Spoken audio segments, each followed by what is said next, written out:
All right. Good evening, everybody. I'm here with Jakob Williamson, who is a candidate for State House in District 40, I believe. Yep. That's a great talk with me tonight. Glad to have him on. Jakob, how are you, man? Doing good. How are you doing tonight? I'm not bad. You're what, 2021? 21, yes. What makes a 20-year-old want to jump into a race for the State House of Representatives? I mean, most of y'all are going to clubs and parties and stuff like that. What's got you want to go to spend your time in Montgomery? Well, I've always been really interested in politics, and coming from a pretty small community, I care a whole lot about that community, and I could just go to Tuscaloosa and just I go to Alabama, I go to the University of Alabama, and I could just stay down there and do what you just described, what most students do, but it seems like a major waste of time. And really, what motivated me to run is a feeling that I can actually do some good for my community and for my constituents. And I honestly think that a young person, a 21-year-old, has more reason than most to want to be involved politically, because if you look at what's happening now, the consequences of the political decisions that we're making now are going to be felt the hardest by people my age, because we're going to be the ones that are trying to buy homes or trying to build families or careers in the economy and in the system that we're working on now. So, that's sort of what motivated me to run. And another thing was just timing. It wasn't necessarily that I said I'm going to run right now. The incumbent representative is retiring, and he's done an excellent job representing us, and I felt like felt like everything had just lined up right. So you mentioned buying homes and buying the economy. Back, I don't know, 20, 30 years ago, Birmingham was called the Pittsburgh South. We had all the things necessary to make students. You drive through Birmingham now, it's a ghost town with things that are shut down. What kind of jobs would you be looking to try to create for this upcoming economy? Well, statewide, we can see a whole lot of industrial jobs sort of coming back. I mean, and we're starting to see it now because we have, compared to so many other states, a pretty friendly business climate, particularly in hiring employees. I mean, we're one of the few states that has no minimum wage, state, mandated minimum wage. And, it is not that all these businesses are coming here and paying ridiculously low wages, but they recognize that this is a state they're not going to get taxed to death if they do move their operations here, like Smuckers and, there's just to name a few recent ones. But what really, what I think we have the most opportunity for in my district are those sorts of blue collar and skilled jobs like that, the, manufacturing and things of that nature. And, especially in Cleburne County, it's a very rural county, and I think there's a lot of opportunity for development in that county, and that would bring new opportunity. So especially in Accounting County, my district covers Jacksonville State University, the very commercial areas of Oxford, and those two places are really the economic powerhouses of Calhoun County, or Jack State and Oxford. So I think that we really just kind of need to take what they're doing and expand it. Is the Anniston Army Depot and Fort McClellan, that's in that district too, right? That is not in the district. It stops right before it hits Fort McClellan. The district stops on Highway 21. Actually, I think it might stop a little bit while back now they redistricted, but it did stop right before Fort McClellan. I think they may have pulled it even closer back to Jacksonville now. But a lot of people that worked out there, or do work in the Anniston Army Depot, they do live in the district. A lot of them are still very affected by what goes on there. So you've got a lot of retired military that probably living up there in that area. Yes, a whole lot of retired military. Okay, so you walk in there on day one. What's the first bill Jacob's going to introduce? If there were one thing that I feel like we should be looking at as a state, it is really time for, it's probably going to be the grocery tax. And a lot of people don't realize we are one of 3 states in the country that still apply a sales tax to foods being bought to be prepared at home, for groceries that you're going to take home and cook. Not fast food. That most states still apply sales tax to that. But if you go out and you buy fresh produce or fresh meat, most places aren't going to apply a sales tax. Alabama is one of 3 states that do, and at a time when our state government is taking in record revenue and pulling in record amounts of money, it really seems like now is the appropriate time to finally get rid of that. It's an unnecessary burden, and I think that's something that everyone can agree on, especially considering our state passed a gas tax, and now gas prices have gone through the roof. I think and a lot of grocery is increasing in price. I think it'd be a good sort of relief to a lot of people. You're the first person I've heard mention that. I didn't realize it was only 3 states that tax food and medicine, but I knew we weren't many. I think that'd be an excellent idea that would help everybody alike.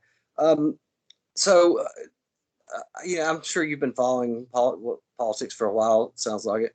We got a Republican governor, Republican legislature. How come they can't seem to get anything done down there? Well, there's a couple reasons, and it depends on your perspective, really, what you're going to say. That most people would, some people say they get a lot done, and a lot gets talked about, and a lot of things get done, but they're not the kind of things that people really expect to get done. And a lot of times they aren't really communicated.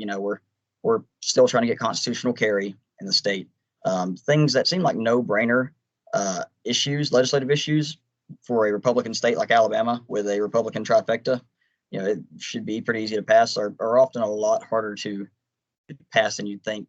And one reason is I think you have a lot of people that get elected, and fortunately in Calhoun County we had pretty good representation in terms of people that showed up and did their jobs. We had Cale Brown, who I'm running for his seat, did an excellent job. Obviously Del Marsh was Senate pro tem and did a whole lot of work in the state government, but they have no staff. They have no, they're not required to have a legal background necessarily in terms of being familiar with writing legislation. So a lot of it's really just left up to them. And because of this, you see the majority of legislation being written by a small group of legislatures are producing the majority of legislation.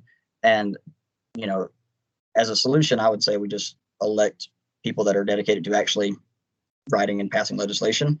But, a couple other issues are that it's very difficult once you get elected to sort of balance all the different interest groups. It can be a challenge sometimes.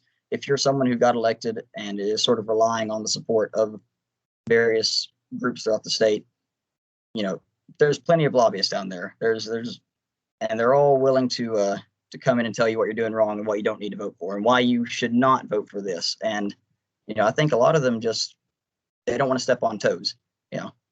So one thing that I noticed, and I'm not sure why, it seems like our legislature, they get caught up in too many hot button issues and still don't get it passed. Like you mentioned, constitutional carry. I think it was last year they got locked down for 2 months on transgender teams not playing sports, which I figured that would pass in 30 seconds. Instead, we're spending 2 months on that, and we got way many other things to be worried about. Do you have an opinion on why they get so locked down on that? I know it's kind of a tough question and more of opinion, but it just seems like they just get locked up on this, so they're arguing for 2 months. Well, the process is not, to be fair, it isn't meant to be entirely efficient. I mean, it is not what anyone wants to hear. But, to a certain degree, the tension and the conflict that arises when they pass legislation is sort of to make sure that no legislation that we aren't certain we want passes. Now, I think that has too big of an effect oftentimes in that, like you said, legislation that we all are in basic agreement over ends up being a central point of contention. And it ends up stalling any other work on other pieces of legislation and addressing other issues. But, I think that it's really one of those things that if you're not there, it's probably not something you can diagnose. It is probably not an issue that's easy to diagnose if you haven't been in the room, because there's so many things that can cause it. I mean, you got to think it's 140 people down there in total, and the 35 in the Senate, and you've got 105 in the state house. So, and then you've got a number of Democrats, but even getting 55 people to sit together and agree on something, it can certainly be a challenge, especially when, 20 of those people can have one group calling them and telling them to vote against it because of these reasons or to amend it for these reasons. And, we see a lot of that going on. So a good example is the lottery bill. In the state Senate, it was not the Democrats that stopped the lottery legislation. It was the Republicans. The Democrats also voted against it at the last minute, guaranteeing that it was going to fail for their own ridiculous reasons. But, there were just a certain number of Republicans, and they had said their constituents reached out to them. And it's not that they were against the lottery. They were attaching the lottery to gaming, which to me just seems like something you should separate because it'll be easier to actually legislate and pass.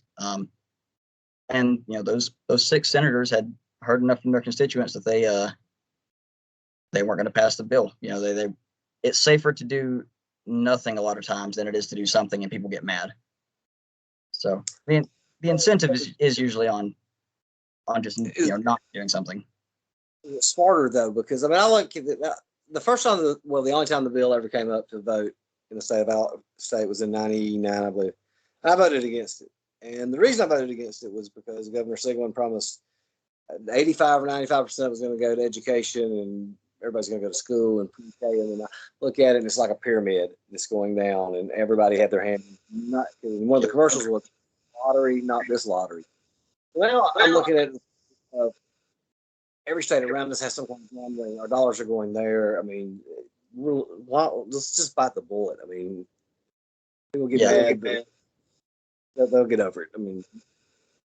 The last way the last bill that they had proposed, the one that got voted down, which was really Senator Dale Marsh, our state senator in Calhoun County. He had a pretty big role in it, and it was mainly going to fund broadband internet expansion and education with the 2 things. And I felt like that was the completely appropriate. Those were 2 very appropriate things to fund because the 2 things that I think everyone can agree on are some basic governing responsibilities of the state are probably increasing broadband internet access to keep us sort of competitive and keep our communities competitive and stay economically competitive. At this point, it's just basically a necessity for any business to want to set up somewhere is that you have decent internet access. And education is another essential area. Something that is also true about education, though, with the lottery at least, is that I don't think the lottery is the guaranteed fix to education. I think that it can help funding for it, but in the state of Alabama, we've just continued to sort of throw funding at education for a while now, and it hasn't improved yet. I think if we want to talk about education, we really have to talk more what we do in terms of not just dollars spent, how we actually change education, how we actually improve the education system. And it's worth mentioning also, just real quick, that the last education budget that was signed was the biggest in Alabama's history. And now KIV's got her pre to 3 program, which is focusing on education from pre-K to 3rd grade, which we've got one of the best pre-K programs in the entire nation. For many years, it's been ranked one of the greatest. But somewhere along the way, throughout high school, throughout elementary school, we're not sure where, things are going wrong. And those gains that are made, it's not as effective as it is in pre-K. Our pre-K program is much more effective than our high school programs. So, I think we really need to start looking at what we're doing in regards to education rather than just how much money we throw at it. So that's an interesting answer. I don't think I've ever thought about that. Because when you said it, my mind started clicking. But I remember, every year, hundreds of millions of dollars being thrown to it. I think at one time we was actually ranked 25th in the amount of money that was spent on education in the country, and we're still ranked last. Have you thought about what the answer to that is? What's the problem? So this is something that I would absolutely want to speak to more educators about and more people across the state, because this is speaking from my experience and what I see locally. One thing that I've noticed is you have a lot of people that just go to school, and it has become in recent years it's become increasingly easy to just show up and pass and then graduate. with your diploma. In the past, you had registration or graduation exams. I'm sure that when you were in school, I don't know if they required graduation exams then, but eventually they did away with those because you had people who couldn't pass the graduation exams. And I understand why people were opposed to graduation exams, but at the same time, you need some way to make sure that these people are not just going through and learning nothing, because otherwise we are wasting the money and we wouldn't expect it to get better. So something that I think would be an interesting solution or something worth considering at least is it's not necessarily bringing back graduation exams. I'm not proposing that because I don't think that the only benefit of schooling is just learning the content you're being taught. I think that you should probably have a couple of different paths to travel down. And luckily, this is something really popular right now is expanding trade school.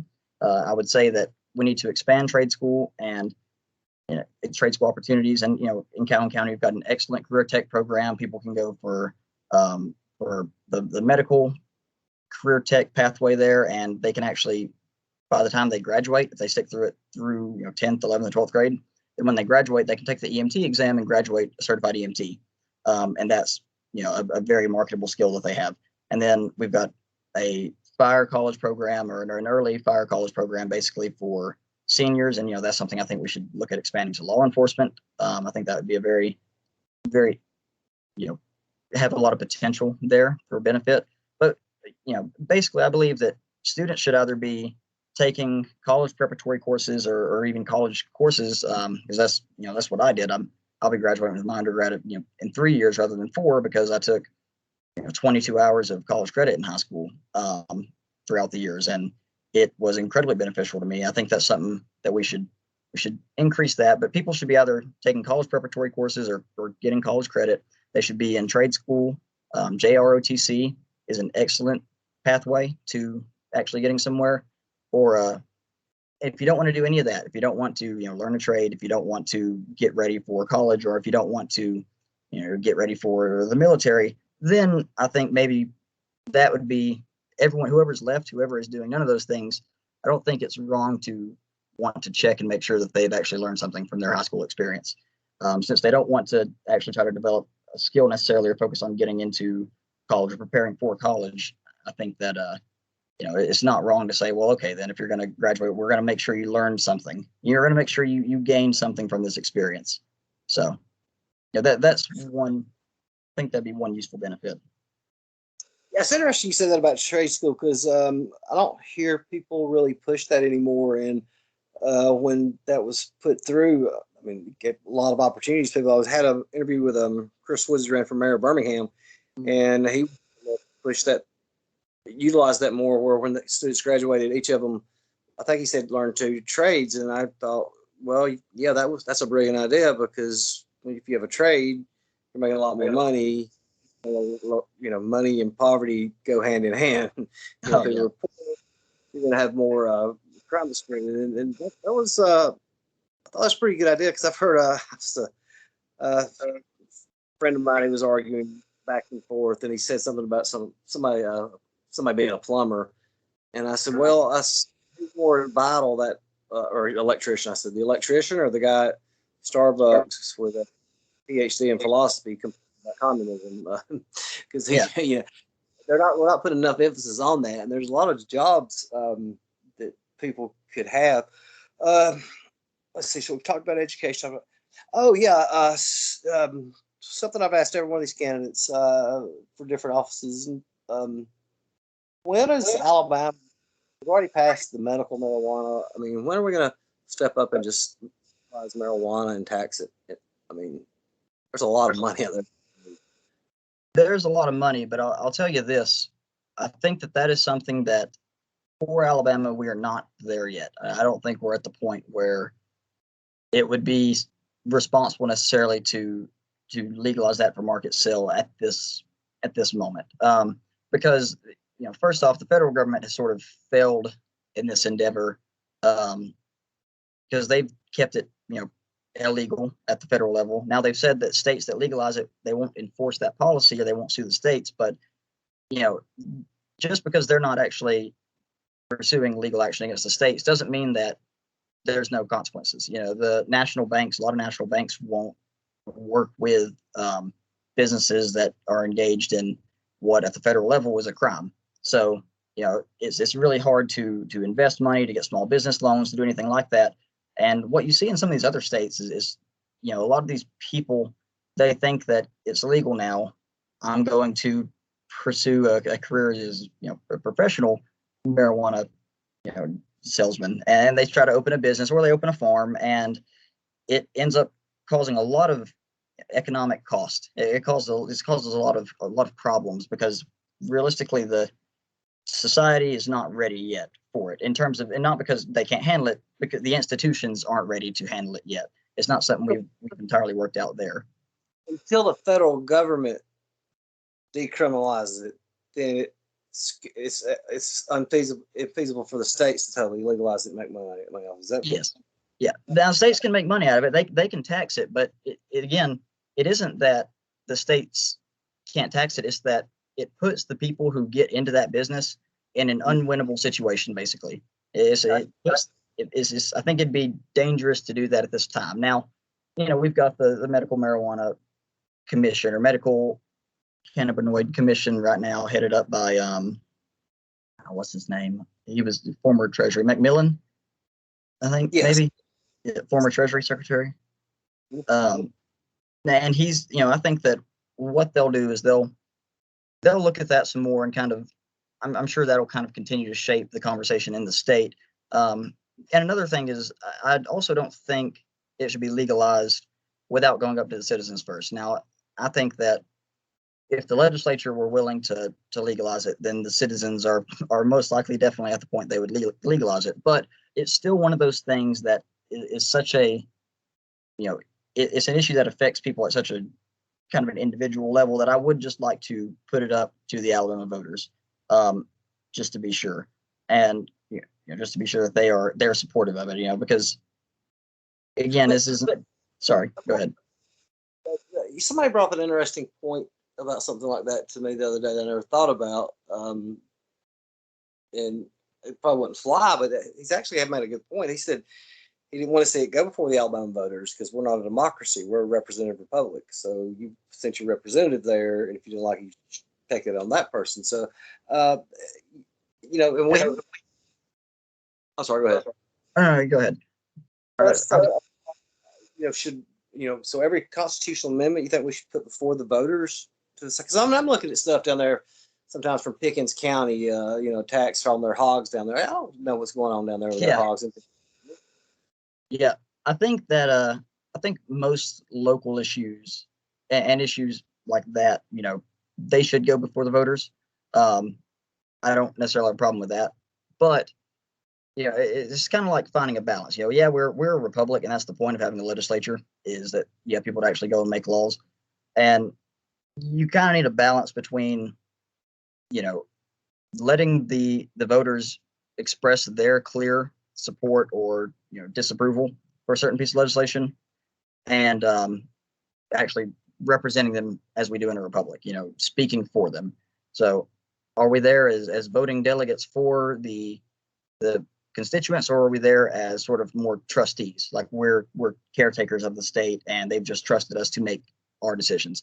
And like I said, it requires a balance of it. And on the issue you're talking about, the balance would be, I think that any attempts to legalize it should go before the Alabama voters. But when we have to create a regulatory system for it, that's going to have to be done in the legislature. Any sort of the regulatory system for, what happens if it is legalized, or what happens, if we were to legalize, if we were to expand medical marijuana, that's something that would have to be handled in the legislature, because we can't ask the citizens to vote on such particular, issues. How should this regulatory agency be structured? That's not something we really leave up to them. But the bigger question, the larger question, which is, should this be a legal substance in the state? I think that's something that they can understand and they can handle pretty easily. The specifics of it are what would probably need to be left up to the legislature. So, and that's sort of my position on it. It's a pretty good, interesting answer right there. This gas tax, how did they get away? I mean, nobody said anything to them about it. They just passed it, and How do they get away with that? Because I'll tell you. Sorry, go ahead. I was going to say, as much money as they're bringing in, now they're going to raise it, and raise taxes on there. I mean, I'm raising a lot of cane with my life. Yeah, that was I'll say it's something that was not supported by a lot of my constituents and a lot of people that are in my district, and a lot of them voiced those concerns. It was one of those things where if you're in the legislature, I suppose you had been hearing something that made it seem like a better idea. And look, I'll admit this. I'll admit that there are roads that needed to be repaired across the state. That I don't deny that. My question is AlDOT using the money in the most effective way? I know a lot of people that are throughout the state and some of them work with AlDOT. But and a lot of those people understood why so many people were opposed to it, because really the way AlDOT funds projects, I mean, some people don't necessarily feel like they're appropriating that in the best way. And another thing is, most people in my district, they're at a pretty standard income, so their income isn't going to fluctuate depending on the year or with the market or with cost of living or anything like that. So when the gas tax goes up and they have to spend an extra 5, 8, 10 cents a gallon at the gas pump because of the state of Alabama, that is just more money they don't get to spend anywhere else. That's just more money out of their pocket. They're not going to get a cost of living increase in what they bring home because the gas tax has gone up. They're just going to get to bring home less of it. And that's really probably the biggest reason I was against the gas tax, is that, it was not incredibly beneficial for people in my district. It was putting them in a worse financial situation. And besides, the timing hasn't been the best. I mean, I guess you could say it's been good and terrible, because on the one hand, they would never have gotten the gas tax passed after gas prices have increased like this. There's no chance that has enough support, even from legislatures, I believe, to pass if they were to try it at a time, if they were to go into next session trying something like that, because gas taxes are already so high. But on the other hand, on top of the spikes we've already seen, we've got a gas tax there. Imagine what the gas prices would be a couple cents lower across the state if we hadn't passed the gas tax. Now, I'll also say in Calhoun County, we've had a lot of road work getting done. We've had a lot of roads repaired. It's been very frustrating as a commuter and as a traveler, but it is nice to have nice roads. So, there are benefits and downsides to it, and that's really the decision you have to make, or that's really what you have to consider whenever you make any legislative decision. But sorry, it made me think of a funny story I got of our legislator. There was something where I forgot there was going to be extra money to counties with so many people in it. Our county fell like 2,000 above the minimum threshold. He begged and pleaded and begged the legislature, and they just ignored him and passed it. I was like, man, I would have shut that place down. I would have read the Bible from front to back. I would have filibustered every bill from there. I mean, if they didn't help me on that, I would have shut the whole legislature. Nothing would have got passed, and I'm still mad at him for saying. But that's just my personality, though. I would have. There's no way we would have gotten anything passed from the next 20 unless they voted me out. So the next question I had, I got talking. Sort of my mind was talking about the gas tax. I should even went into that. The state income tax levy. I mean, we have the lowest or still some of the lowest in the nation. Have you ever looked at how much we're bringing in on that? I mean, I was looking at some numbers the other night just on our state figures, as you were talking about. There's an unbelievable amount of money that nobody's accounted for. I mean, I've got stuff that's, 2 million here, 5 million here. I mean, why is nobody looking at where all this money's going to? Well, you get a whole lot of, funding gets spread out all over the state, and there's always people applying for grants or applying from some sort of aid. But there is the one benefit to Alabama, one of the benefits to sort of how our legislature and our government is structured is that we have a balanced budget amendment. The budget has to be balanced. We cannot run up a deficit. So, you know, there may be money missing that can't be accounted for. It's certainly not acceptable. However, I also think that that's something that the legislature is probably not adequately resourced to stop or to deeply interfere with. That's a state auditors. That would probably be under the state auditor's purview. It's under the state finance director. The auditor, they have basically stripped the auditor of all their power. They audit like how many textbooks, how many school buses. Not actual raw numbers. Not Yeah, actual raw numbers. Okay. Yeah, and when I called to find out about that, they said, well, there's different comptrollers. I said, so what? You just got 50 checkbooks out there and everybody's writing checks? I mean, because there was a lady the other day I was reading about. She stole $1 million of COVID money from there. There's money missed. I forgot what the figures have suddenly disappeared, but there's so much money missing from the first round of COVID money. The money they was going to build for federal prisons is gone, and now they're taking this. And we still, I don't know if they spent it yet, but we had $800 million, or they had not even spent yet. Well, I'll say that one issue that has sort of shown its face since this whole coronavirus situation has been, has started, is the amount of money that the federal government has just sort of thrown out.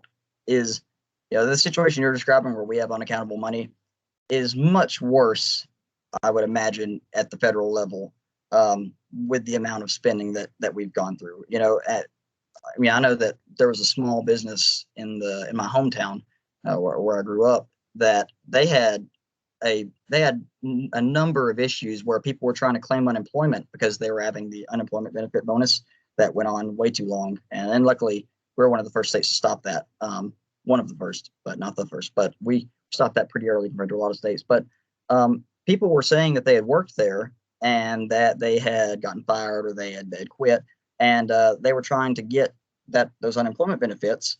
And the store owner had to repeatedly, contact the Department of Labor and let them know that these people have not worked here. They're trying to scam the system, and that's something that you see a lot of, and you see even more of it when there's just money everywhere.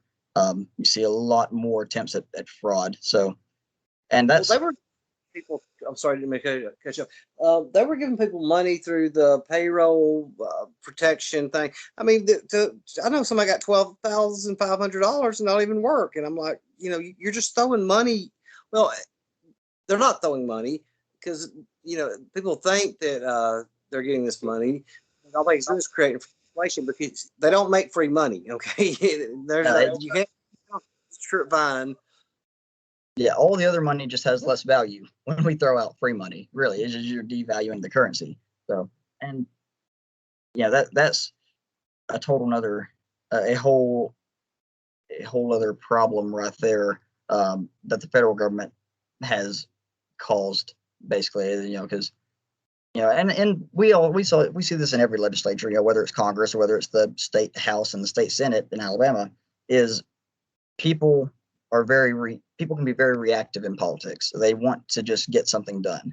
And I think a lot of the coronavirus relief funding bills, even the packages, even the ones that were passed when Trump was in office, in hindsight, it looks a lot more like, okay, maybe we could have done without the insane number of stimulus checks we received. It seems like it's much more clear in hindsight that we overreacted.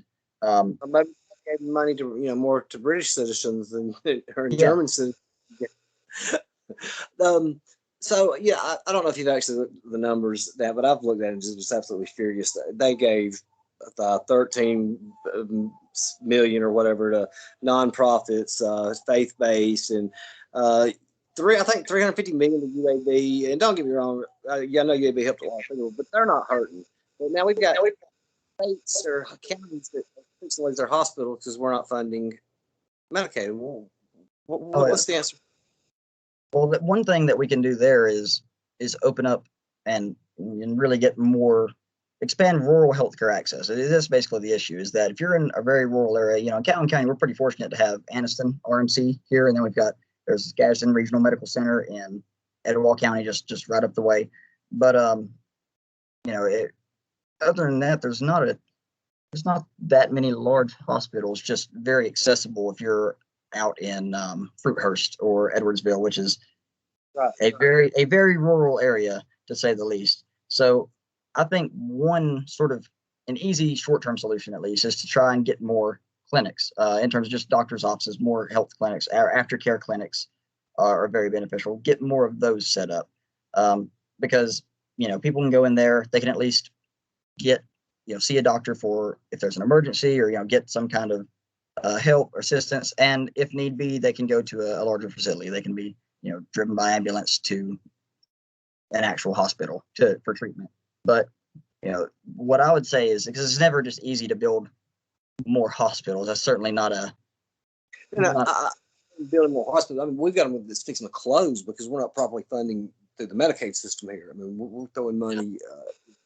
Like I said, I have no problem with UAB. But UAB's not hurting. They're getting plenty of money. And another issue, I wasn't even aware of this, and I don't even know how many people have seen this, but I guess they're retiring. But we're going to have a major problem with dentists in rural areas that no dentist there. And I don't know if you ever had a toothache, but man, there's nothing worse than that. Well, I'll tell you, I spoke to a guy, a gentleman from Dothan, I want to say, who was working on trying to open a dental school there, a dental program there. And, Alabama, it shocked me, but not as much as it probably should. We are 52nd, I believe, in dental health, in oral health in the nation. And, it was shocking, but it's also like, okay, this is just another area that we could really use some improvement. And one of the reasons is I believe that at that time we had the one dental program in the state. We had the one that he had come from, but there's not incredibly many opportunities there to really go into that area of medicine. And it's a pretty good one. And like I said, this is something that in Calhoun County we are fortunate again. And people don't realize Calhoun County is the 10th biggest county in the state. So a lot of these problems that these very rural counties face aren't really problems for Calhoun County, but other places, Cleveland County, these very rural areas in Cleveland counties in my district, that's something that we can improve there, is really helping get more of those opportunities, more private doctors' offices, more dentist offices, more, just things like that. And one thing that'll really help bring people out there into those kinds of counties is because counties like that, they have similar issues typically. They're very rural. They're not necessarily developed commercially or anything across the county. Maybe they have a few economic hubs, but it's not widespread. And often you see that they don't have widespread broadband internet access, and even cell phone service is something that in a lot of these places you can't even get reliable cell phone service. And just being realistic, it's very hard to convince businesses, doctors' offices, dentists, people that are professionals to move out to these very rural counties and set up businesses and establish a life there if they don't even have cell phone access when their cell phone service when they walk outside. We've got to make it.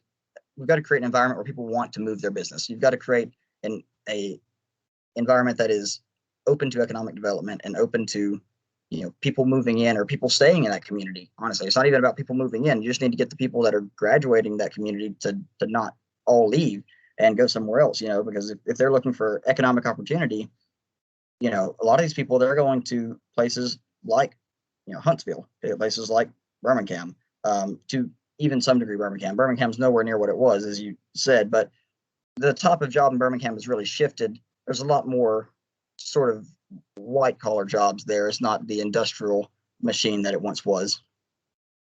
52nd. I did not realize Alabama was ranked 52nd in dental care. I mean, that's you still could say thank God for Mississippi and Arkansas, but we can't even say that. No. Can't even be thankful for the territories with that. So not the territories. I've heard that. When you said that about Birmingham, I think in 1970, there was Atlanta and Birmingham was about 350,000 people. Mm. Now Birmingham is below 200,000. It's now Yeah. the second state. You know, the only thing there is keeping it up is UAB. We've lost, some of the banking system, which we was the hub. But I know that's not your district. It's technical jobs, like in Huntsville. We looking expanding those more, trying to get there because we got Boeing here. And I think there's a lot of opportunity to expand those. We've got several high quality universities in the state of Alabama. We've got a lot of resources that I don't know if they've been fully utilized yet. It doesn't really seem like it. We've got UAB. I saw the other day it was listed as the 8th largest hospital in the nation, and for the state of Alabama to have the 8th largest hospital in the nation, that is an incredible benefit to our state. And most people don't even realize that. We just kind of, not going to say take it for granted, but it isn't appreciated. And I don't feel like it's fully, we aren't really using it to our benefit. The top 25 hospitals in the world. People don't realize how great UAB is.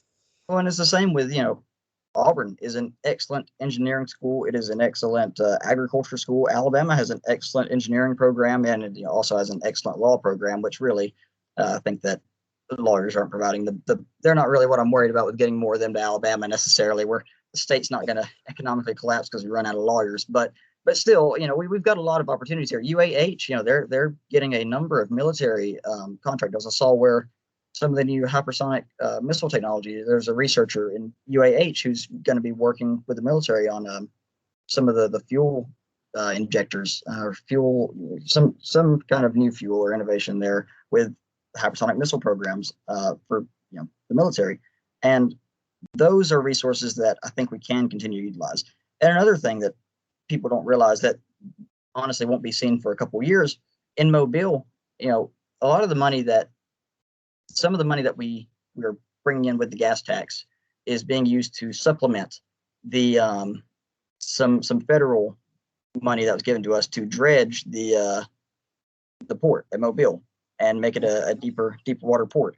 And when that's completed, that is going to bring in a significant number of job there. We'll have a pretty good amount of people shipping things down through Mobile, and especially right now, it's a great time too. It timed up great because you look at what's going on in Long Beach or in California, where they can't get these I think they're called longshoremen, something of that nature, what they call the people that unload the docks. The unions just run those states, and they're not allowed to work in 24-hour shifts, or they're not allowed to keep going. They resist automation or anything like that. And Alabama is a state that's not going to do any of that. We're going to give businesses the opportunity to be as efficient as possible. And I think that in 10 years we'll see the Port of Mobile is one of the most active in the nation. I think it'll be a very central shipping hub. So, but again, like I'm saying, there's a wide variety of areas that Alabama can bring in professionals to work in these industries. There's a lot of industries that Alabama really does have a good business climate for, and we just need to spread that throughout the state. Really, we don't need it centralized in so many, just a select number of areas. Alabama, and I don't even know if there's a way to advance this further or capitalize on it. I'm sure somebody a lot smarter than me could think about it, but we're one of the top in fishing and game and hunting, and then we have the top golf courses in the state or in the United States, and that's what we utilize to try to build on that.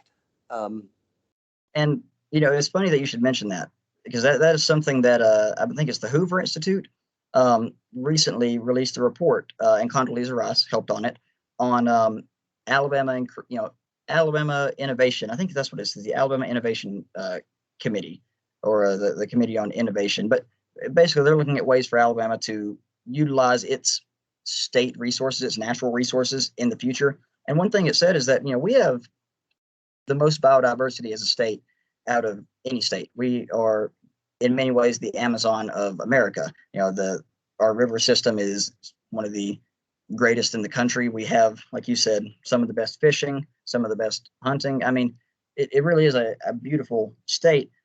And one thing the report recommended was increasing tourism, and sort of interest in people from the outside coming to Alabama to experience the outdoors. And that's something we could market a whole lot more. And I don't know if you're familiar with like Lake Guntersville State Park, for instance. It's a beautiful state park, and I'm sure there's a massive amount of people that enjoy going there. We used to go all the time when I was young before tornado did some damage in 2011. But I remember the massive amount of people that used to go there and camp all the time, and that we have tons of resources and areas across the state that we could develop and use in that way. But we haven't yet. We haven't really been able to fully capitalize on those. I mean, in my district, we have Cheaha State Park, and it's a beautiful state park. It's the largest mountain and the tallest point in Alabama. And, if things like that, we really need to figure out how to sort of modernize that. How part of it is really just getting the word out. It's just advertising to the world that we have all of this here. You just need to let people know that it's here. And another thing is, like Jacksonville, Alabama, I represent them, and something that they're doing as a city, and it really, I'm a big supporter. It's a great initiative, and it's genius that they're doing it. Is they're taking old signs and they are remodeling them or redoing them, like the metal historical signs, and putting them up in old yards or like places that supposedly have some sort of like haunted past or something. Someone will say they saw a ghost there. Maybe it's just an urban legend or anything, but that they'll put up a sign there and say, that this is a well-known area for this reason, basically to try and encourage people to ride around the area and look at what all it has to offer. And the idea is that, eventually we may have like basically a digital map across the state of locations like that. If some, with the internet, there's a lot of opportunity to broadcast our assets, and we haven't fully realized that yet. But I think we can, and I think a lot of, like I said, what's going on in Jacksonville is a great initiative, and I think it's going to work out very well for them. And I'd like to see that sort of taken statewide. And I think that a great way to do it is basically a digital map of Alabama. Over here close to where I live, and you're just going down a country road. I mean, it's paved, thank God, but there's caverns in a cave over there. It's called Banger Cave, and supposedly Al Capone used to come there and visit the cave. I don't know anything about that. That's an excellent idea. Exactly. There should be a little metal sign up saying Banger Cave, supposedly the hiding place of Al Capone. People can go there. They can take pictures. And people, when they go tour these places, they aren't just going to. Most of them aren't just going to look at it. Most of them are going to go and they're going to stop by a restaurant or a gas station, or they're going to spend money in that community just by going through there. And it just shows that we have something to do. It just shows that there is something to do nearby. There's some kind of, it's not nothing. You don't have to just sit at home and stare at the woods. Like you can. There's interesting things out here. It's a great state. We just I don't think we're marketing it the best that we should be. Is it because of the people we continue to send to Montgomery? I think some of it could be because I think some of the reason that maybe I think about things like this and people are starting to think about things like this is it shows sort of a generational difference. I think I don't mean to be cruel, but I laughed. I said I was talking about something the other day, and I said something about millennials, and I said, "Oh my God, I was just turning into my father." Well, the truth is that younger people, I think, are very well aware of how, especially if they're the sort of entrepreneurial minded, they understand how to market these things. And if you've lived like I've lived, and obviously I remember a time when I did not have internet or a cell phone or anything, but I'm on the brink of that. Basically anyone 4 or 5 years younger than me and on, they're not going to grow up in a time with the internet not being a very significant part of their lives. Unfortunately, that's just how it is now. I mean, the social media, massive worldwide communication, things of that nature are commonplace. That's just part of the world now, and it's all happened very quickly. The economy, the society overall, it's all changing in terms of how we do business and how we communicate even, and it's changed very fast, and I don't think everyone is necessarily taking the time to react to it, or to fully understand how it can be utilized in our favor. And I think that younger people, and I don't mean younger as in I'm young to the extreme, I think, in what I'm saying. I think younger people, even, probably around your age, have a decent, or are starting to realize all of the opportunity that this affords us now. What we can do that we weren't able to do before. So you mentioned change, and I was talking to somebody earlier about how it seemed like I went to bed one night and I woke up and the whole world had changed. I mean, I got introduced to all these different terms like gender fluid, and then somebody told me I was a cis man. An insult, and I was like, "What does it mean?" It says you identify the gender you was born with. I didn't need a term to tell me that. Yeah, that's. How far is this going to go? I mean, this is going to be pushed down our throats. I mean, I don't even know what this stuff means anymore. So I think that at the federal level, I don't think it's going to last much longer. I'm really thinking that 2022 is going to be quite the backlash for Democrats. I mean, we saw what happened in Virginia, and I think a massive part of what was happening in Virginia is, well, you saw it. You saw Terry McAuliffe say at the debate, parents shouldn't be deciding what's taught in the schools. And he was referencing not only critical race theory, but there was a story from the Loudoun County school system, which is, I think it's in the top 5 biggest school systems in the country, where they had a student who identified as a woman. He was a boy. He was a male student. And he went into the bathroom and sexually assaulted a female student. And the school, go ahead. No. And the school covered it up, and they sent him to another school where he got into another incident. And when that broke, I mean, I think that woke a lot of people. It definitely woke the people there up to the fact that, okay, these people aren't necessarily looking out for your child's best interest. As terrible as it sounds, and I don't mean the teachers or the faculty, I mean the administrators. These boards of education out there that basically act as if they just get to decide what your kid learns, how they go to school, what their school is structured like, without any consideration from the public. That upset a lot of people, and the backlash to that was severe. I mean, you saw people that did not vote for Trump, that definitely voted for Joe Biden, switch to the Republican ticket and vote for Glenn Youngkin like that.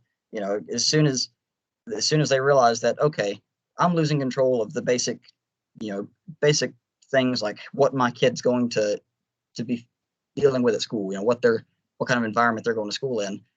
That really shook a lot of them up. And I think 2022, there's going to be a massive backlash to it. But if there isn't, I at least can say confidently that at the state level in Alabama, and I hope, but I feel pretty confident that we will not be seeing any of this pushed down our throats, at least in law, at least in legislation or from a policy standpoint. Now, culturally, it's a whole other set of problems that we're going to have to deal with. But at the public policy level, I think that we're safe in Alabama. And we saw the backlash to the transgender athletes in the state. Or people trying to compete, boys trying to compete against girls. And I don't think there was much. I don't think there was much division over that. I think we were pretty unified in how we all felt about it, and at least, like I said, from a public policy standpoint. Well, yeah, I think you're right that I was culturally. Yeah, I don't know on that too, because I didn't even know that it happened. Because I was talking to somebody today about that. I said, what's going to happen the first time somebody's sexually assaulted? And I didn't. I guess that up pretty good. Because I'm surprised, that there wasn't more heard about that. I think the only. Sorry, go ahead. Well, and what I was saying, I was talking to somebody, a guy the other day. He's 24, 25, and I asked him because I just found out through a friend had a he had a trans I don't know if it's what we call it, a trans woman was his girlfriend, and then I was like, then I had to figure it out. I was like, what? Yeah, I said, well, that you're not straight, and he was trying to make an argument. And then somebody told me, they said, well, if you're not a bigot, then you will understand. I'm like, no, this is not how this works. Okay, Oh, I'm not a bad person. I'm not calling you ma'am. I'm not calling you sir. yeah, yeah. Well, words have meaning, and my policy is always that I have not yet ran across a transgender person that I know of that has asked me to change my word use because of them. But words have meanings. Now, I'm not going to be a jerk to someone. If someone's respectful to me, I'll be respectful to them. But in the political world, if I'm discussing with someone about whether a man can be a woman, then that's a completely different issue than just talking to someone in a polite way on the street. If someone changes their name, like Bruce Jenner, he became Caitlyn. He was still a man, but he wants to be called Caitlyn now. I would call him Caitlyn. You want to change your name, you can change your name. I'm not going to go out of my way to be a jerk, but I'm also not going to change my word use to reflect your inner identity. We shouldn't change the entire, whole institutions in society because of how one person views themselves or what their idea of their true identity is. People identify as lots of things. And another, sorry, go ahead. That I transformed. I mean, I consider myself a retired 65-year-old CEO, so I want a pension now. Yeah, yeah. Well, there's, I mean, to a certain point, it's like there's no limit to it. To the extremes that have their philosophy. And another thing, sorry, go ahead. Well, what I was going to say is, and sorry, I didn't mean to cut you off because I nearly showed. What I'm afraid of is what's going to happen next. Because I was already seeing this on YouTube. The next thing is you're going to have the doctor saying what's normal for pedophilia. This is just normal, and you're going to start seeing that push soon. I guarantee you. Yeah. Well, I have no doubt that there are people who are going to use this, this new culture, at least amongst the left, of acceptance and everything to justify terrible things. Because that's just what happens. And I have no doubt that just like whenever they started letting men use women's bathrooms, everyone said eventually something is going to happen, like you said. And something did happen. We know it happened because it happened in the Loudoun County school system. In the school system, which is the worst place for it to happen. Also, it's terrible that any student would have to go to school worrying about these things. And it'll be the same way, I believe, with what you're saying, with people who are pedophiles or sexual, I don't know, offenders, trying to say that it was a medical condition. It's a mental disorder. I'm just, something is wrong with my brain. I can't help it. Well, that doesn't really matter. That's sort of irrelevant to the question, and it's just like people said with gay marriage, and it's a completely different issue, but people said, eventually someone will be wanting to marry their dog or marry an animal or something of that nature. And I would be incredibly shocked if there has not been an attempt somewhere in the country during these very confusing times of someone saying that they are married to their animal. Like they're. I said the same thing. Somebody's going to come out and try to marry a dog or a cat, and I still believe it's going to happen eventually too. I wasn't surprised when because the debate has been going on for gay marriage since the 90s. It started off wanting to be civil unions, and then I think Massachusetts was the first state to pass it statewide or something. But then I just knew it was all downhill. But it seems like that's when all this transgender stuff popped out too. And I know I probably just offended half the alphabet by saying that, but I mean, it seems like that's when all this stuff popped off and you started seeing it everywhere.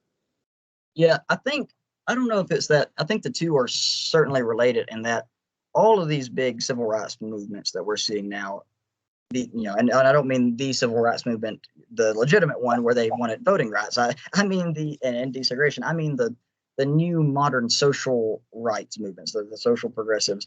All of that, I think, really started in the 60s when you had, women's studies became a very big area where, all of a sudden we were discussing the patriarchy and feminism. Sorry, go ahead. I'm sorry, I didn't mean to cut you off. What is women's studies? Women's studies is it's basically like critical race theory, but for women, for gender. It basically looks at everything. It's a way in which you study the world from the perspective that there is a patriarchy that dominates society, and all of society is somehow serving the patriarchy or is structured in this way because it benefits the patriarchy.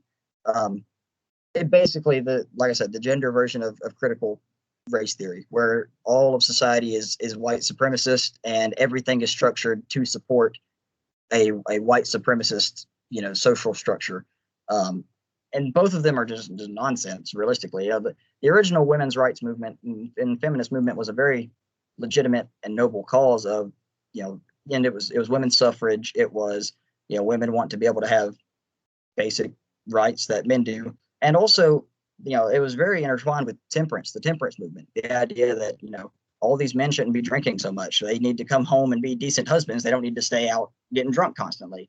And it just made such a wild swift where it went from, our husbands need to come home and be quality husbands to women need to reject marriage because it's serving the patriarchy and it's an institution meant to trap women. It just is completely insane. And, that sort of probably was the first big one we started seeing become prominent in terms of being taught in the universities. Because the universities also, I'll say, seems like if we want to point to where a lot of these problems began for our society, it was in the universities in about the 60s and 70s.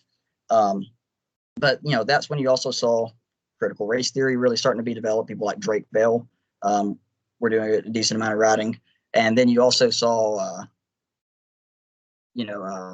intersectionality, which that came a little bit later, but that's really where we're at now. The intersectionality, you're probably not familiar with it, and you probably wouldn't like it too much. It's a legal theory, is at least how it started out. Was a legal theory that someone can be a woman and they are victimized in society because they're a woman. Well, they can be a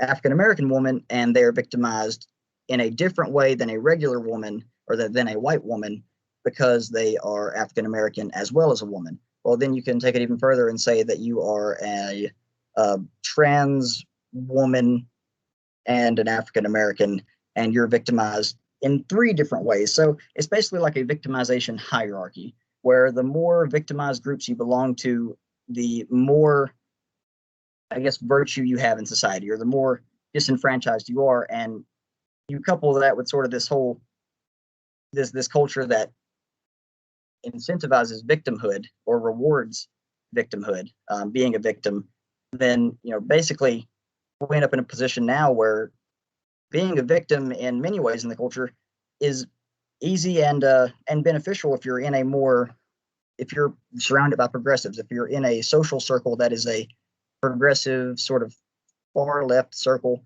then they look at all that as, oh, well, if you're a homosexual African American woman, then you're terribly victimized by the society. So we need to try to help you as much as possible. You're the one who really needs all the assistance. It was it was a pretty terrible system. And that was also, it's kind of been the Democrats, campaign strategy or political strategy moving past Obama.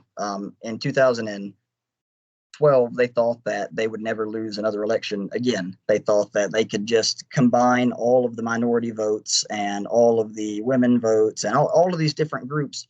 And like I said, they thought that was going to just keep them together forever because, the country is becoming a larger minority country. And they thought that would just guarantee electoral victory until the end of time. And they were wrong, as we've been proven. I mean, Trump made gains with every single demographic except for white men.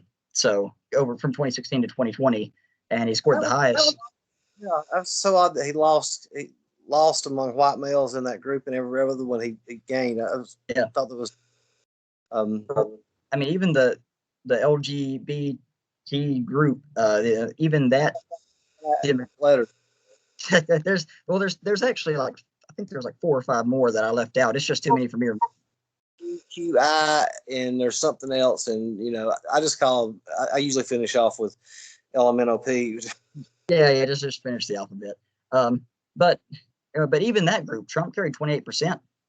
And which I thought was which could really swing a race among black males 18 to 33. He was polling like at 30%, and yes. that was unheard of numbers. Yeah, especially for a Republican. I mean, he did better than any other to be such a vicious racist, as they say. He I'm joking, of course, but he carried a massive number compared to Romney, McCain, Bush. I mean, any of them, any other Republican nominee. So he never was. He was the vicious racist, who became president or started. Yeah. And then one of the target with was build the wall, and it's like I thought it's illegal. And it's like, you gotta understand, this is not about race or about keeping brown people out. It's about legal. It seems pretty simple that we would have some sort of structure at the border, especially if that border is seeing a whole lot of criminal activity come through it. Like, it really just seems like common sense, providing for the basic defense of the country. But go look at this, and I want to make sure I don't quote it wrong. The original thing that was all Trump about the border was this was a bill that Bill Clinton signed, and then Obama built the cages. And Trump, and some of the Democrats will go, they went. So Bill Clinton today, I mean, I know you put him more than they would be calling him a rhino. I mean, that's he would be in that wing. Yeah, he would be they would be calling him a rhino Republican because he is nothing like what today's Democratic Party's with. And I don't know. A friend of mine, he's a retired professor in New York University, and he describes himself as a classic liberal. But he sounds more when you talk to him because he says he can't identify with the Democrats anymore. No, and a classic liberal is going to be, if anything, I think most people, if they say they're classic liberal, you can almost accurately predict that they would describe themselves as a libertarian when it comes to politics, just because that's where I think a lot of people that are classically liberal fall. But, the Democratic Party is not the party. They're not the party of openness or tolerance or anything like that they would preach. Really the best opportunity for, getting in and making inroads into a new party politically is the Republican Party. I mean, the Republican Party is the ones that is electing record number of women for the Republican Party to Congress, and having a lot of increases in minority communities. We had excellent results in 2020 in the Miami-Dade area, where there is a massive number of Cuban immigrants. I mean, frankly, the Republican Party looks like going forward, it could very possibly be the big tent party that everyone's going to. The Democratic Party they want people that sort of will just listen to what they're saying, listen to the woke demands coming down from the top. They aren't interested in they aren't interested in freedom of thought. They don't tolerate. Go ahead. So I've been saying for years that the greatest untapped voting resource out there that nobody can get out is 18 to 24-year-olds. Oh, yeah. I was going to get 18 to 24-year-olds out. How's the Republican Party going to? I said, how is Jacob going to get? Oh, how am I going? Okay, sorry, you cut out for a second. Well, one thing that I have an advantage of is I am in that demographic. So a lot of those people, I sort of understand what their concerns are going forward, and that's why I keep emphasizing expanding broadband internet access to so many of these areas, because a lot of these people, especially if they're from rural areas, I mean, they know what it's like to grow up where cable doesn't run down your road. I mean, that's for the first 12, 13 years of my life, where I lived at, and it was incredibly rural. I was out in Ohatchee, but we could not get cable internet down our street. So we had no internet access. And if people are growing up like that, they understand how important that is to them in where they live later in life. So, being able to recognize issues like that, and also like small cell technology, which is something that is not talked about enough. Small cell technology is basically, it can be put on power lines, and we can run it, down the power lines, and it'll expand cell phone access or cell phone service without the need for building entire towers. And a lot of rural areas could really benefit from that. Because, like I said, no one wants to live or move or buy a home where they have to stand in a certain spot in their house and hold their phone to the ceiling to get cell phone service. People just, this is part of life nowadays. Use Wi-Fi, or I will not, or it'll drop. Yeah. I'm not that far. I'm 30 miles from Birmingham, but I have to. But my other friend, he's got cell phone service and works fine. But yeah, I have to use Wi-Fi or the phone will drop. And yeah, it's very frustrating. Of course, I can remember back before we never had them, and I don't know how I would live with Adam now. I was like 16 or 17, and my parents, they had first one in the city up there 11 years ago, and it was like what the old flip phone used to be, but it was huge. Well, I just thought I was cool and riding around on this thing and talking. Well, they had wrong charges back then, and they got hit with about $1,500. Jeez, wow. So, that one got taken away from me. Let's see. I think that's about all the questions I have for you, Jacob. Is there anything else that you'd like to say? One last thing, one pitch to get the voters out to get. I think the only other thing we haven't really touched on is might be abortion. That's right. That's abortion, yeah. And this is a pretty quick one. It's an easy answer for me. I'm pro-life, 100%. And I don't know if you're aware of this. The youngest baby in the world by the Guinness World Records was born in UAB. Just got declared because he lived long enough, and he was a twin that was born at 16 weeks, if I'm not mistaken, which is just insane. That the reason I mention that though is because as time goes on and medical technology improves, the argument for abortions becomes less and less defendable, in my opinion, because like a machine almost. Yes, at a certain point, terminating a pregnancy really isn't incredibly necessary. A childbirth is the least dangerous now that it has ever been in all of history. It is easier now. It is less strenuous on the mother. We have more resources. Cases or endangerment of the mother's life. So the reason that I typically just say we're going to draw a straight line, endangerment of the mother's life is such a small proportion of incidents, and this is something that Ben Carson, he always mentioned. I remember that it was really interesting to me when he brought this up, because I used to, a few years ago, I was a bit more open to arguments like rape, incest, endangerment of the mother, but it's such a small proportion of occurrences that it's a danger to the mother's life, especially now with the medical technology we have, that it doesn't seem like we should be really shaping policy around that, especially when it comes to, from my belief, I'm a Christian, and I do believe that it is a life, it is a living thing. So I think that making the decision to end the life of a baby is something that we should consider very, very carefully. I don't think that we should allow it simply because in some instances there could be danger to the mother's life. Now, again, those instances occur, but I don't think we should necessarily shape public policy around it. And with rape and incest, this may sound cruel, but frankly, something wrong happening to you does not justify you murdering an innocent. I believe that the proper response to rape in society would be having the rapist castrated or even killed if it's a continual issue with a certain individual. I think that we should just be much more we should be much more aggressive with combating crimes like that, or with handling crimes like that. That's not one of those we can rehabilitate someone issues typically. I don't see that as I think that is you are a threat to society and you should not be a part of society. So I think that's sort of the answer to that. And again, with incest, you making bad choices, and I guess it could be an accident. I guess some confusing situation could occur where someone, I don't know. I guess there could be some incident. I know who my sister is.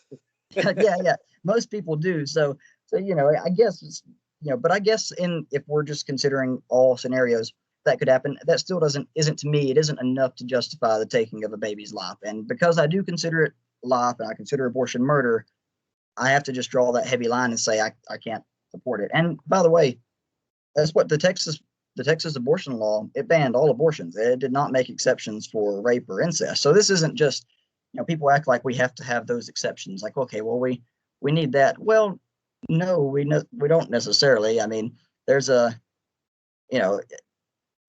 it's murder, it's a pretty simple argument to me. If it is murder, and I consider it murder, but if you consider it murder, then it doesn't seem like we should ever really allow it to be acceptable. Under the most extreme cases, maybe, but like I said, that's a case-by-case situation. And on the public policy level, I think that Alabama's values are pretty clearly aligned with, respecting the rights of the fetus to personhood. I mean, that's a pretty strong stance to take. I mean, not a lot of people would be would draw, would be that strong on it. The incest thing, whenever I've asked people, I always say rape or endangerment of his life, because I've left that out, because if you're going to do that, that's your, yeah. The endangerment of another's life, I've often had a problem with, because then you're deciding, you're trading. Really, yeah, and the rape, making somebody live with it, that it'd be hard, I don't want to be fair, I don't want them to live with it. I think that adoption is fully possible. And, I also think, just really quickly, I think there's a lot we can do to make adoption a more streamlined process in Alabama. It is nearly impossible to adopt at this point. And, unless you have considerable time and resources available.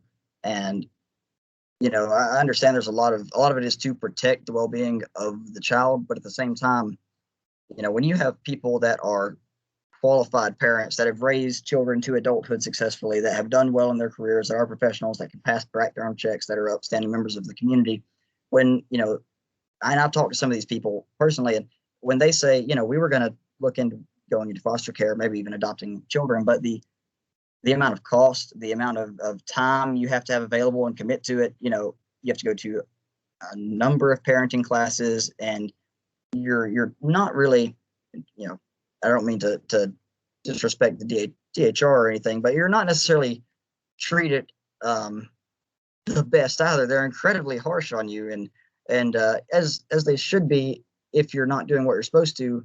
But most of these people are trying to help out, and they're trying to help a child. They're trying to take on extra responsibility to give a child more opportunities. And we should be finding ways to make that easier to do. We should be finding, rather than more difficult, because if we're going to be in a state that takes a strong stance on abortion, and it seems like the electorate does support, whether it's the hard line that I draw, or it's a 6-week, line, when we can, there's a heartbeat or something of that nature.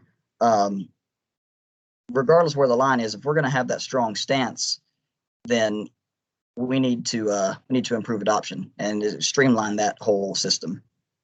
I've got the stance that I would have to draw is, I don't think somebody says it's 6 weeks. Yeah, I don't think I want this kid. I'm going to go have it aborted. That's that's where I guess I'm going to draw the hard line at. I don't like to see it used as birth control. No, that's it's a very cynical argument that people make, is that it can lower population. Or I even heard one person, they said to me that crime rates dropped in a number of places after Roe versus Wade, and I said, that is a terrible argument. Are you saying we go into crime-ridden communities and take all the children? I mean, because that's seems to be the logical extreme of what you're saying. I don't think simply because crime dropped or poverty might have dropped somewhere, that does not justify what is essentially mass murder of fetuses, and in many ways. So, And then there's been no telling how many millions. I forgot what the count is now. oh, it's an inordinate number, especially considering America's population is at its lowest level of growth, and I'm pretty sure since around the Great Depression. I think we're at our lowest level. And while that may not seem like a big deal, it's an incredibly big deal whenever we get, if we aren't producing enough children to take care of the older generation and to keep the workforce full. Whenever all of these people get out of the whenever older people start retiring and leaving the workforce, if we don't have enough young people to replace those that are leaving the workforce, then we're going to end up with a worker shortage. So the population decrease isn't even a good thing to begin with. If anything, we should be having more children to keep the labor force full. But it's a whole other issue. So.